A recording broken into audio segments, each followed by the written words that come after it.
Hello दोस्तों, स्वागत है आपका सेकंड सेमेस्टर की फिजिक्स के डे 3 के साथ में। कोशिश करेंगे आज डे 4 भी आपको दे दें, क्योंकि सारी पीडीएफ रेडी है, बस अंधाधुंध तरीके से कंटेंट बनाने में लगे हुए हैं भाई। ठीक है, आज लगभग फिर 30-35 विकल्प के बारे में बात करने वाले हैं। 15 दिन की इस वीडियो के अंदर इतने बढ़िया कंटेंट आपको दे देंगे, इसके बाहर ऑब्जेक्टिव पेपर नहीं आएगा, बस आपको मन लगा के पढ़ते रहना। भाई पहला क्वेश्चन क्या है, आइडियल गैस इज। जो भैया आइडियल गैस का मतलब क्या होता है, आदर्श गैस। हमने आपसे पहले भी कहा था perfection is the end of life. कुछ भी परफेक्ट नहीं है, नाइट्रोजन है, ऑक्सीजन है, इन सब गैसेस को आइडियल मान लिया जाता है, लेकिन नन ऑफ दीज का मतलब कोई भी गैस परफेक्टली आइडियल नहीं होती है भाई। ठीक है, at any temperature molecules of an ideal guys have, यानी कोई भी अगर टेम्परेचर हो तो जो आइडियल गैस, जो आदर्श गैस है, उसके मॉलिक्यूल्स में कौन सी एनर्जी होती है।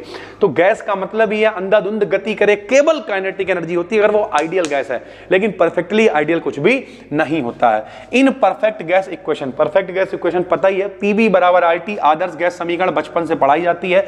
The quantity V is the volume of, जो वी है इसमें पीवी बराबर आरटी में जो वी है वो क्वांटिटी क्या है, तो 1 ग्राम मॉलिक्यूल गैस है, 1 ग्राम मोल गैस है भाई। ठीक है, between the molecules of an ideal gas, यानी जो आदर्श गैस है उसके अणुओं के बीच में neither attractive nor repulsive forces, कोई भी बल नहीं लगता, ना तो आकर्षण बल लगता है ना तो प्रतिकर्षण बल लगता है। जो आदर्श गैस है पूरी तरीके से फ्री होती है, उनमें सिर्फ काइनेटिक एनर्जी होती है, अंधाधुंध तरीके से वो गति करती है। ठीक है, value of universal gas constant R, जो आर है पीवी बराबर आरटी में आर की वैल्यू कितनी होती है, तो 8.31 जूल प्रति मोल केल्विन होती है भाई। ठीक है, बोल्ट्जमैन कांस्टेंट जो के होता है, बोल्ट्जमैन कांस्टेंट यानी ऊर्जा बटे ताप, एनर्जी अपॉन टेम्परेचर, इसकी वैल्यू कितनी होती है, तो 1.38 गुणे 10 की घात माइनस के 23 होती है। वैल्यू ऑफ आवोगाद्रो संख्या भैया सबको पता है 6.023 गुणे 10 की घात 23 पर मोल होता है। हर मोल में इतने भैया अणु होंगे, इतने होंगे, इतनी संख्या होगी, इसी को आवोगाद्रो संख्या कहते हैं। एक मोल में कितने ग्राम, कितने अणु, तो 6.023 या फिर 6 गुणे 10 की घात 23 आप कह सकते हो, ये आवोगाद्रो नंबर की वैल्यू है भाई। ठीक है, volume of 1 mole of gas at STP, देखो भैया कंडीशन है, हमने आपको पहले भी बताया था, फिर बता देते हैं। एसटीपी या एनटीपी, कोई कहे इनकी फुल फॉर्म बताओ, फुल फॉर्म अबे कुछ नहीं है, सातादा मातादा, ऐसा लगता है किसी को गरिया रहे हो। हकीकत यह है, ये कंडीशनें हैं कि अगर कुछ नहीं है सवाल में, कि भाई कुछ नहीं तो कितना मान लोगे, जैसे नॉर्मल जो अपनी तरफ प्रेशर होता है, एटमॉस्फेरिक प्रेशर, वो 1 एटीएम होता है, तो बोले कंडीशन लगा लो कि 1 एटीएम नॉर्मल टेम्परेचर प्रेशर, जो अगर हम लोग बात करें सिंपल टेम्परेचर प्रेशर बात करें, तो भैया कितना, ऐसा कोई फुल फॉर्म होती नहीं है, हम आपको बता रहे हैं। नॉर्मल अगर कितना है तो 1 एटीएम होता है मेरे भाई। वॉल्यूम कितना है तो 22.4 लीटर होता है। तो कंडीशनें हैं मेरे भाई, एसटीपी एनटीपी आए तो आयतन हमेशा कितना लोगे भैया, 22.4 लीटर लोगे। ठीक है, प्रेशर कितना लोगे, 1 एटीएम लोगे। वॉल्यूम कितना हमने लिखी दिया, टेम्परेचर कितना लोगे, 273 केल्विन लोगे। ये एनटीपी एसटीपी की कंडीशंस हैं भाई। ठीक है, 1 एटीएम प्रेशर जैसे किसके बराबर होता है, तो 1 एटीएम का मान 1.013 गुणे 10 की घात 6 डाइन प्रति सेंटीमीटर स्क्वायर के बराबर होता है। ठीक है, करेक्ट स्टेटमेंट क्या है तो आपको पता होना चाहिए। 1 न्यूटन का मान 10 की घात 5 डाइन के बराबर होता है, 1 जूल का मान 10 की घात 7 अर्ग के बराबर होता है, और 1 कैलोरी 4.2 जूल के बराबर होती है। आसान है, आपको याद होना चाहिए। हमसे पूछ लो आप 1 न्यूटन कितने, तो 10 की घात 5 डाइन, 1 जूल 10 की घात 7 अर्ग, 1 कैलोरी 4.2 जूल। इस तरीके से आपको याद होना चाहिए भाई। ठीक है, root mean square velocity, VRMS इसे प्यार से कहते हैं भैया, शॉर्ट में वीआरएमएस कहते हैं। रूट मीन स्क्वायर वेलोसिटी की वैल्यू कितनी होती है, √3 kT/m। के भैया कांस्टेंट हो गया, टी टेम्परेचर है, एम मेरे भाई द्रव्यमान है, तो वीआरएमएस की वैल्यू √3 kT/m आपको पता होना चाहिए। The speed of gas molecule, जो स्पीड ऑफ गैस मॉलिक्यूल्स है माइनस का 273 डिग्री सेंटीग्रेड। समझो इससे कम टेम्परेचर नहीं हो सकता, ये लोएस्ट टेम्परेचर है, और जब इतना ठंडा हो जाएगा तो भैया जो स्पीड है वो कितनी हो जाएगी, 0 हो जाएगी। गैस मॉलिक्यूल कोई गति नहीं करेगा। जो बायल का नियम होता है, बायल का जो नियम है, प्रेशर का मान वॉल्यूम के इनवर्सली प्रोपोर्शनल होता है, यानी बायल्स लॉ के according P is inversely proportional to V। The correct relation between, अब ध्यान से समझो, ये जो V बार लिखा हुआ है ये एवरेज वेलोसिटी है, एवरेज का मतलब औसत वेग है।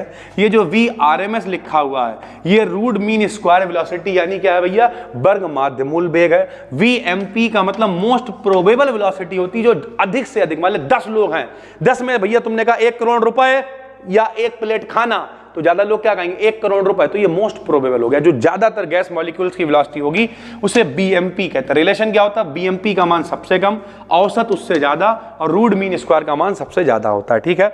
अब bird is flying in space, एक चिड़िया उड़ रही है हवा में, उसकी डिग्री ऑफ फ्रीडम कितनी होगी?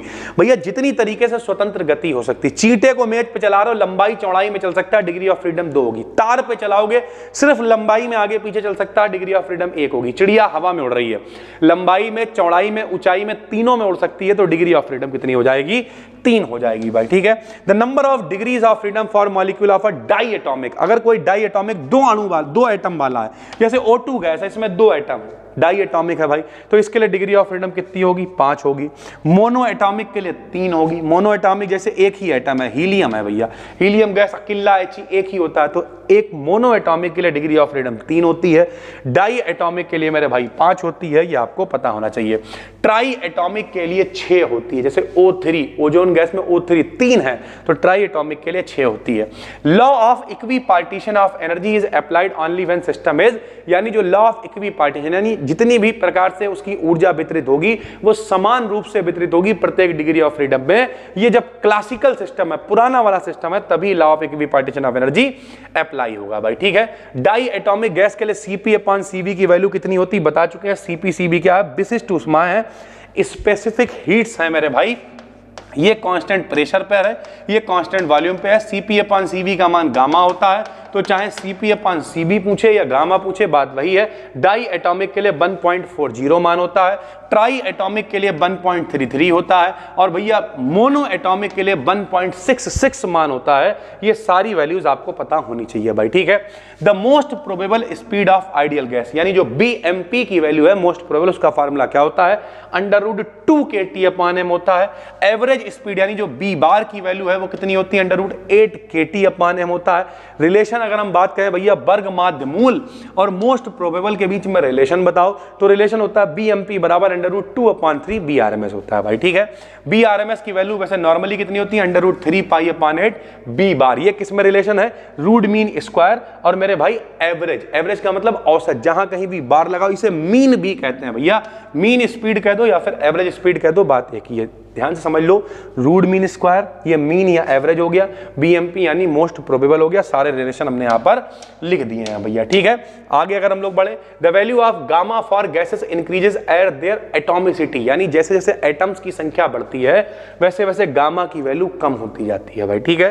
Kinetic energy associated with each degree of freedom, यानी अगर 4 डिग्री ऑफ फ्रीडम है, 3 है, 2 है, तो हर डिग्री ऑफ फ्रीडम में कितनी काइनेटिक एनर्जी वितरित होती है? तो 2.07 × 10⁻21 जूल वितरित होती है। अगर BMP और B बार का भैया रेशियो पूछेंगे आइडियल गैस के लिए, तो √π/2 होता है, जो कि आप आसानी से निकाल सकते हो। कोई बहुत बड़ा तोप काम नहीं है। काहे का रेशियो निकालना है भैया? BMP और B बार का। तो BMP की वैल्यू देखो यहीं कहीं होगी, अभी लिखी होगी। मोस्ट प्रोबेबल देखो ये BMP की वैल्यू है, ठीक है। एवरेज है B बार की वैल्यू, B बार को BMP से भाग दो तो यही निकल के आ जाएगा जो लिखा हुआ है √π/2 भाई, ठीक है।